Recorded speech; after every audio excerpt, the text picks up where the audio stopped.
siya ipunin bilang isang estudyante. So, bumili ako ng billiard table.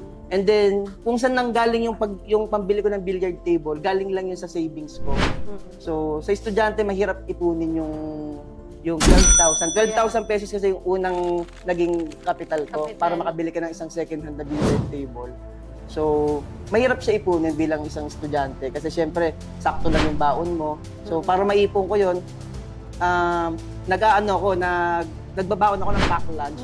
Hindi Eh, di usual. ba nung college, and hindi naman yan, parang pag nagbaon ka, parang teka lang, wala ba siyang pera? Oo, hindi usual yun kasi syempre, nasa university Nasa ka. university ka. Tapos, Lalo sa Lyceum, sa private school. Oo, parang maglalabas sila kakain ng masasarap sa cafeteria. Ikaw maglalabas ka ng baon. Pero during that time, wala akong pakialam eh. Parang, bahala kayo. Kasi kaya ko naman dalhin. Kasi hindi naman ako masyadong mahihain nung time na yun. Parang medyo paloko-loko din ako.